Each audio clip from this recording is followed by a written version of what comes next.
70 wounded IDF veterans joined a group of over 110 donors and fundraisers from North America for a bicycle ride across the state of Israel. This event, organized by the Canadian branch of Bet HaLochem and the IDF Wounded Veterans Organization here in Israel, brings these veterans and donors together and making it a journey to remember. Yoav Schuster and Shai Ben-Ari report. A different sort of journey. The 9th annual Courage in Motion bicycle ride took place recently in southern Israel, with the participation of around 70 wounded Israeli army veterans, alongside over 110 Canadian riders.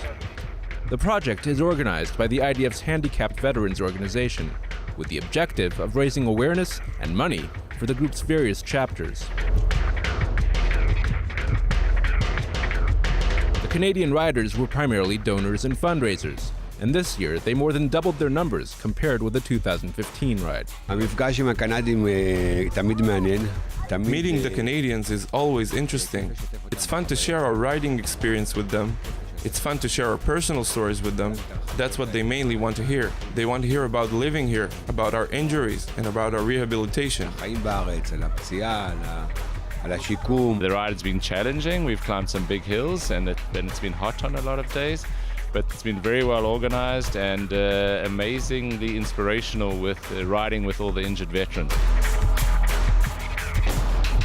The journey began near Jerusalem and ended in Eilat at the southern tip of the country, a distance of over 250 kilometers, completed in 5 days. The desert ride passed through national heritage sites, like the ancient fortress of Masada, and also included stops at Israeli army bases. About 7 kilometers left. I was running out of gas. I was really tired. And one of the support vehicles pulled up beside me, a father and a son. And the father said to me, you know, if you're really tired, we can take you back. We can take you the rest of the way. I said, I really want to ride to Masada. And the son who was driving the car looks over and says to me, you're not getting in the van. Yehuda Cohen is one of the wounded IDF veterans who took part. I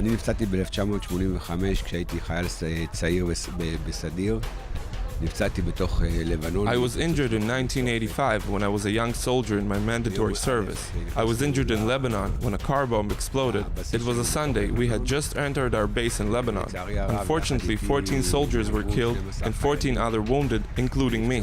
It was an infamous attack that was a turning point and contributed to the pullout.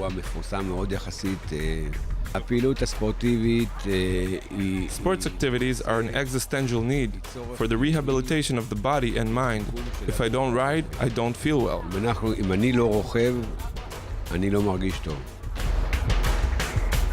Chayun, another veteran rider, recalled his experience at the Suez Canal, where the Yom Kippur War of 1973 caught him by surprise. I arrived there to work on some vehicles, and then war broke out on Yom Kippur. 3 days later, I was injured and we were captured by the Egyptians. After 59 days, there was a prisoner of war exchange and I was returned home. Lisa Levy organized the Courage in Motion ride and also took part. Me struggling to make it up the hills with my legs, and next thing I see the veterans with their hand bikes passing us, pushing each other, encouraging each other. The IDF's Handicapped Veterans Organization provides much-needed rehabilitation services and equipment to over 51,000 injured Israeli soldiers. The organizers of the Courage in Motion ride are hopeful that next year we'll see even more participants and more money raised for a worthy cause.